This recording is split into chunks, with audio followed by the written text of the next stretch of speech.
श्री సచ్చిదానంద సమర్థ సద్గురు సాయి మహారాజ్కి జై. సాయి బిడ్డలందరికీ కూడా సాయినాథన్ ఆశీర్వాదాలతో మరి గురుచరిత్ర పారాయణంలో 3వ అధ్యాయంలోకి వచ్చామండి. ఈవేళ 3వ అధ్యాయం చెప్పుకుందాం. శ్రీ గణేశాయ నమః, శ్రీ సరస్వత్యే నమః, శ్రీ గురుభ్యో నమః. ప్రస్తావన: సద్గురు కృప కలుగుతున్నట్టు గుర్తు.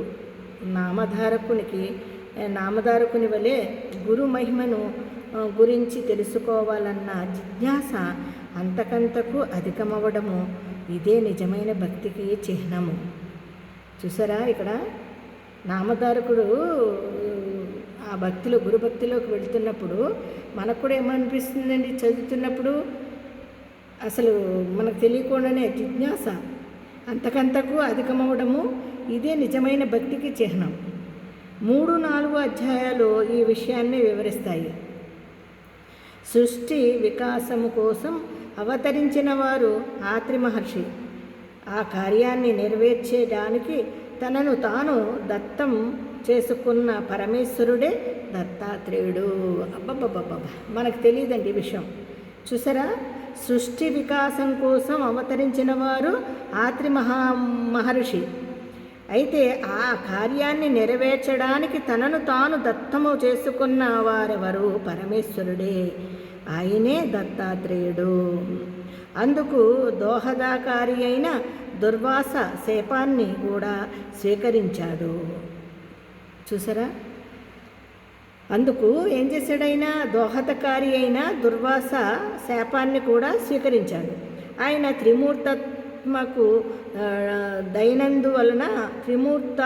అయినందువలన గురుధ్యాన శ్లోకము ఆయనకు సంపూర్ణంగా వర్తిస్తుంది.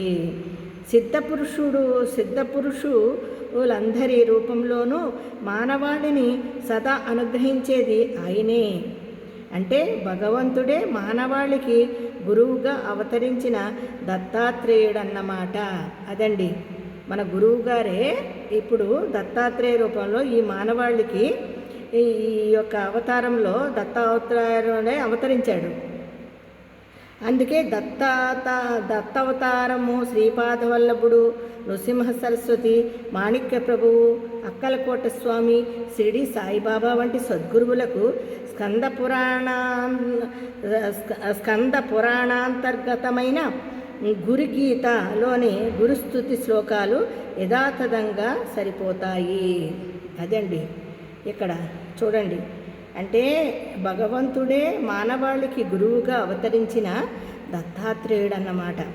అందుకే దత్తావతారమైన శ్రీపాద వల్లభుడు, నృసింహ సరస్వతి, మాణిక్య ప్రభువు, అక్కలకోట స్వామి, షిరిడి సాయిబాబా వంటి సద్గురువులకు స్కంద పురాణాంతర్గతమైన గురుగీతలోని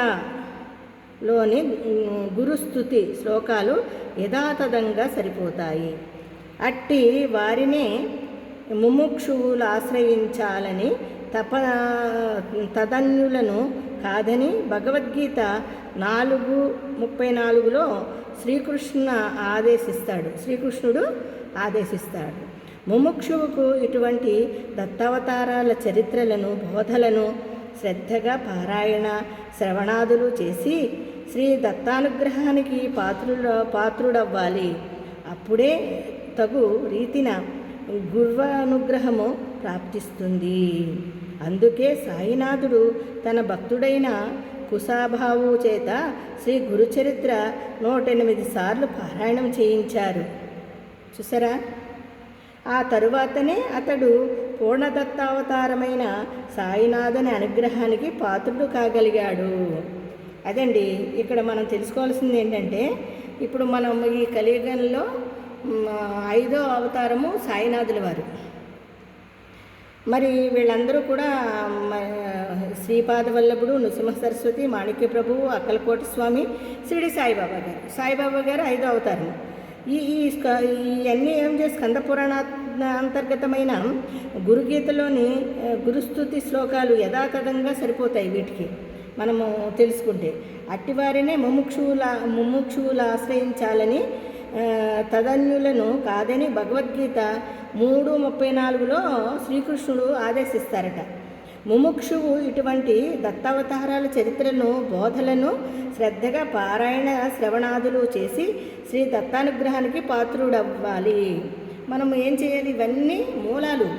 ఈ మూలాలు కూడా తెలుసుకుంటేనే అసలైన తత్వం బోధపడుతుంది. ఈ మూలాలు ఈయన చాలా బాగా వివరించారండి. సాయి సచ్చరిత్ర కానీ గురుచరిత్ర చదివితే సాయి సచ్చరిత్ర అంటే ఏంటో పూర్తిగా అవగాహన అయిపోతుంది. అది అసంపూర్ణం ఏం కాదండి, సంపూర్ణమైందే. కానీ ఈ గురుచరిత్రలో చూడండి ఆయన ఎంత బాగా వివరించారో చక్కగాని. అంతా బాబాగారి చరిత్ర నుంచే వస్తుంది ఈ గురుచరిత్ర అనేది. కాబట్టి ఇందులో వివరణాత్మకంగా చాలా మనకు తెలియని విషయాలు, చాలా మూలాలు ఉంటాయి. దాన్ని తెలుసుకునే ప్రయత్నం మనం చేయాలి, తప్పకుండా చేయాలి. చూడండి మరి బాబాగారు ఈ కలియుగంలో గురువుని గట్టిగా పట్టుకుంటే కలికి ప్రభావం కూడా మనల్ని ఏమీ చేయలేదు. అంటే చెడు అనేది మనల్ని ఏమీ చేయలేదు, మన నుంచి దూరం అయిపోతుంది. అందుకని గురు పాదాలని గట్టిగా పట్టుకోవాలి. ప్రతి ఒక్కరూ గురువే ఈ కలియుగానికి అసలైన దైవము. ఆ గురువు యొక్క పాదాలని ఎవరైతే గట్టిగా పట్టుకుంటారో వాళ్ళకి ఎటువంటి చెడు ప్రభావాలు ఉండవు, అంతా మంచి జరుగుతుంది. వారి జోలికి ఎవరైతే ఆయన్ని సదా వాళ్ళ హృదయంలో నిలుపుకుంటారో వారిని ఎవ్వరూ ఏమీ చేయలేరు. ఎందుకంటే ఆయన కాపాడుతాడండి. మనం ముందుగా తెలుసుకున్నాం 2వ అధ్యాయంలోనే అట్లా. ఎందుకంటే గురువుని ఆశ్రయిస్తే, గురువుని గట్టిగా పట్టుకోవడం వల్ల మనల్ని ఎవరు దుష్టులు, ఎవ్వరు దుర్మార్గులు ఎవ్వరు ఏం చేయలేరు. ఇది నిజం. కాబట్టి మనము ఎప్పుడు మన గురువు పాదాలని గట్టిగా పట్టుకునే ప్రయత్నంలో మరి ఈ యొక్క 3వ అధ్యాయంలోని రేపొద్దున కథారంభానికి వెళదాము. అంతవరకు అందరికీ సాయిరామ్ అండి. జై గురుదత్త, శ్రీ గురుదత్త, సాయిరామ్.